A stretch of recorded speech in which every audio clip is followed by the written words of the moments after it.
क्या आप जानते हैं कि सांसदों को कितनी सैलरी मिलती है, उन्हें क्या क्या सुविधाएं दी जाती हैं और इसके अलावा उन्हें कितने तरह के भत्ते मिलते हैं। आज के इस वीडियो में हम सांसदों को मिलने वाले भत्ते और तमाम तरह की सुविधाओं के बारे में जानेंगे और अब सब भी हैरान रह जाएंगे इन्हें मिलने वाली सुविधाओं को जानकर। तो चलिए शुरू करते हैं। दोस्तों, अगर आपको ये वीडियो पसंद है तो वीडियो को लाइक करें, चैनल सब्सक्राइब करें, इस घंटी को दबाएं और सेलेक्ट करें हमारी वीडियो सबसे पहले देखने के लिए।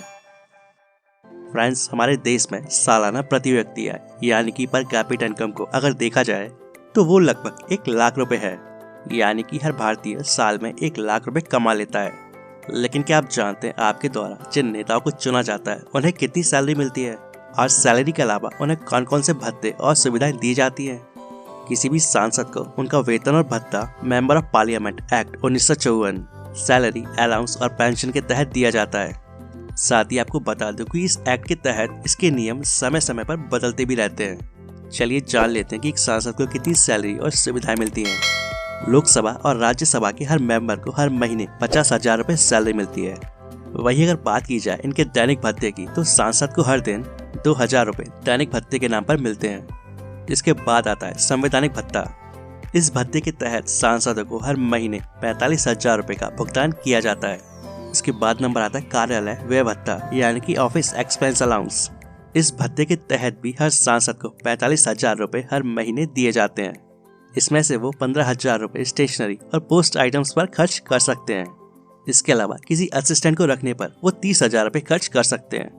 इसके बाद आता है यात्रा भत्ता यानी कि ट्रैवल अलाउंस।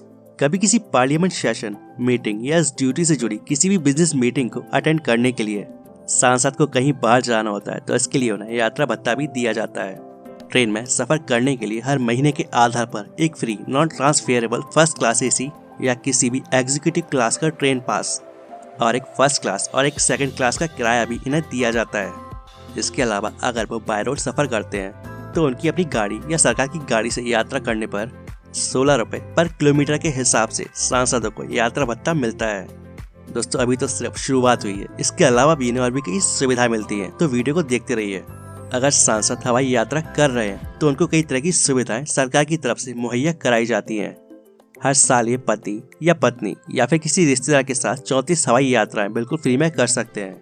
साथ ही इनकी ओर से इनके पति या पत्नी या कोई भी रिश्तेदार अकेले साल में 8 बार हवाई सफर कर सकते हैं, वो भी बिल्कुल फ्री में। और वहीं अगर बात की जाए ट्रेन के सफर की तो आई कार्ड लिए हुए सदस्य साल में कभी भी अपने देश के अंदर कहीं भी फर्स्ट क्लास एसी में सफर कर सकते हैं। इसके अलावा हर सांसद को 3 फोन रखने का अधिकार होता है। इनमें से एक फोन सांसद के घर पर जरूर होता है, दूसरा सांसद के दिल्ली वाले ऑफिस में होता है और तीसरा फोन सांसद की चुनी हुई जगह पर या फिर इनके दूसरे आवास पर होता है। इन तीनों फोन का खर्चा सरकार के द्वारा उठाया जाता है और इन तीनों फोन में से हर एक के जरिए साल में 50,000 कॉल करने की आज़ादी होती है। इसके अलावा इन्हें एक और मोबाइल दिया जाता है और ये मोबाइल MTNL या फिर किसी दूसरी प्राइवेट कंपनी का हो सकता है। और जब बात आती है बिजली और पानी की तो 4,000 किलोलीटर पानी और 50,000 यूनिट बिजली की सप्लाई सांसद के कोटे में बिल्कुल फ्री होती है। दोस्तों, इनको ये सुविधाएं इनके सरकारी आवास या इनका जो घर होता है वहाँ पर भी मिलती है। और अगर बिजली और पानी की इतनी मात्रा का इस्तेमाल ये एक साल में नहीं कर पाते हैं तो ये उन्हें अगले साल के कोटे में जुड़कर मिल जाती हैं। इसके अलावा सांसदों को स्वास्थ्य संबंधी सुविधाएं भी दी जाती हैं।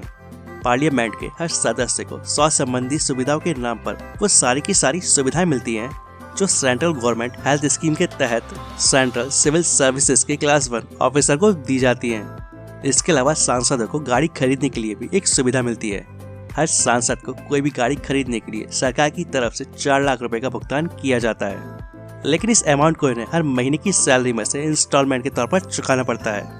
अब ये चाहे तो इस अमाउंट को ये 5 साल के अंदर चुका सकते हैं या उससे पहले ही कम समय में ज्यादा किस्तों के साथ चुका सकते हैं।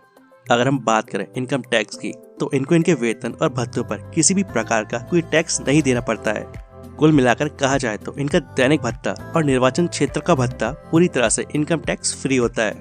इसके बाद एक और भत्ता आता है, वो है आवासीय भत्ता। लोकसभा चुनाव में चुने जाने की तुरंत बाद नए चुने गए सांसद के लिए नई दिल्ली में स्टेट गवर्नमेंट के गेस्ट हाउस, होटल या भवन में रहने की व्यवस्था की जाती है और यहाँ पर इन्हें सभी तरह की सुविधाएं सरकार की तरफ से मुहैया कराई जाती हैं। और इसके बाद किसी भी फ्लैट, हॉस्टल या बंगले में इनकी पूरी परिवार के साथ रहने की व्यवस्था कराई जाती है और इन जगहों का किराया भी सरकार की ओर से मिलने वाले भत्तों के अंतर्गत आता है।